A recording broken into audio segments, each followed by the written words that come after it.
We day to day in our practice, we come across men who come and complain regarding their urination, and hence I am talking to you today in brief prostatic enlargement or BPH in technical terms. Men who are above 60 or 65 who are having following symptoms must contact urologist. The symptoms would be night frequency of urination, poor flow of urination. Sometimes the stream will get interrupted, like say start, stop, that kind of a situation. Sometimes you also have complications also, namely blood in the urine or urinary tract infection or inability to pass urine, called as technically acute urinary retention.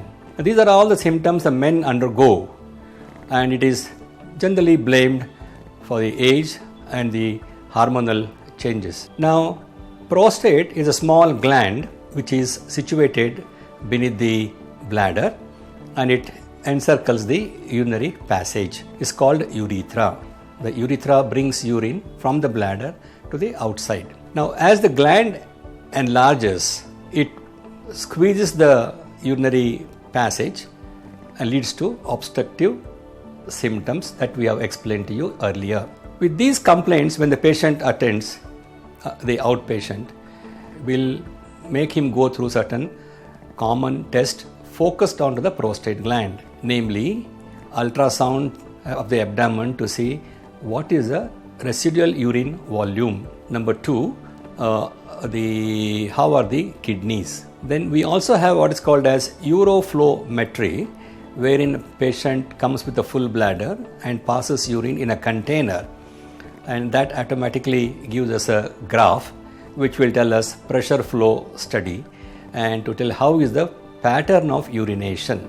Normally there will be a person should empty the bladder completely in say about 40 seconds or so. But in a patient who is having this prostatic enlargement or obstruction, there the flow will be very slow, takes longer time to pass urine, and there could be also delay in initiation of the urination, and these are all called as obstructive symptoms. We also do a special blood test called as PSA, namely prostate specific antigen, to know is this gland benign or is there any doubt about cancerous focus in the prostate gland. We discussed today only the non-cancerous prostate enlargement leading to urinary obstruction or its complication.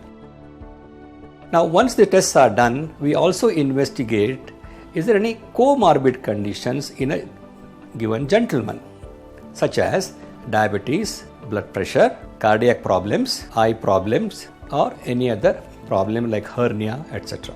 Now, what is the best treatment for enlarged prostate gland? If the symptoms are minimum and signs are not very advanced, we definitely put the patient on certain medications which are fairly good and effective nowadays, so that the patient's urinary stream improves, frequency comes down, and if there is any associated infection, we give some antibiotics for a short period of time. If the symptoms are severe, then we definitely advise surgical intervention. There are various types of surgical interventions which are popular and done routinely in most of the hospitals. TURP, you must be aware about this word TURP, that is transurethral resection of prostate gland under anesthesia, or we also have what is called as the laser surgery for the prostate gland. The laser is the modern technology that we utilize in Apollo Hospital. The advantage of laser surgery is there will be a minimum of bleeding, patient can go home earlier, and the recovery period is short. The laser is a technology wherein we burn the prostate tissue, leading to widening of the narrowed segment of the urinary passage, so that urinary flow improves and patient will be able to completely wide the urine.